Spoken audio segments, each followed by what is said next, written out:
All right, we're in the bee room today, and I want to show you how I make my sugar bricks. Sugar bricks is what I use to feed my colonies. Some people use different substitutes for feeding their colonies. Some people don't even feed their colonies. But I feed my colonies with sugar bricks because that's what I've been doing from the start. I think it works good. I don't really want to change it up because there's no point to.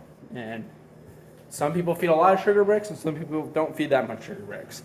But usually what I do is fill up a full bucket of sugar. I mean, I have a whole bucket of sugar here. I fill it up and I will mix it with water. I mean, I'll show you that in a minute here.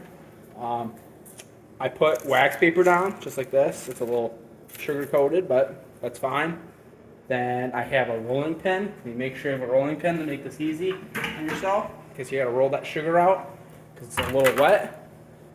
Make sure you have a hive tool or a knife. I have a hive tool.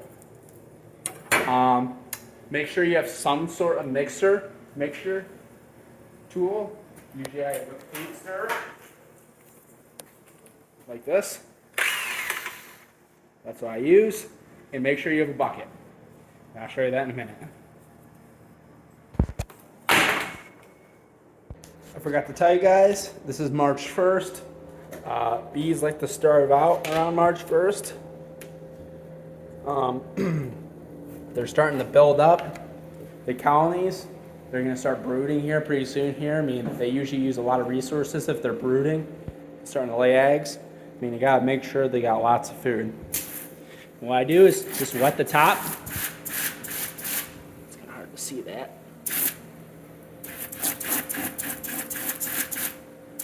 Just like that. Get it a little wet on top.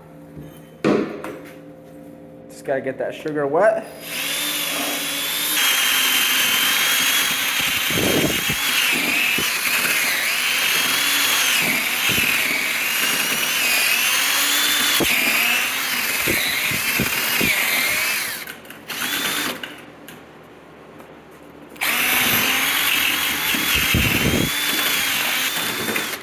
It's getting a little hard to stir.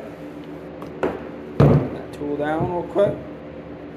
I'll show you what it's supposed to look like. I mean, if you grab it and it's like packing sand, that's perfect. It's got to hold together. If you grab a ball fist and it packs in like that, that's usually pretty good. This one's a little better because it's a little bit more wet. Yeah, this one needs a little more. Alright, this is what it looks like when it's done after I'm done rolling it out. I cut in fours in these big commercial pans.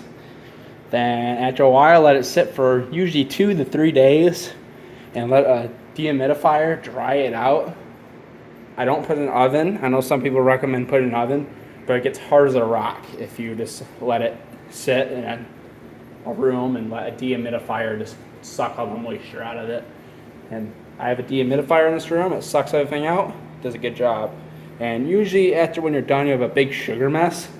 But usually I just pressure wash it and clean it because I could pressure wash and clean this whole place. I mean, usually I just have a section where I got to clean. But anyways, thanks for watching. Keep on watching and hopefully you guys get those bees fed.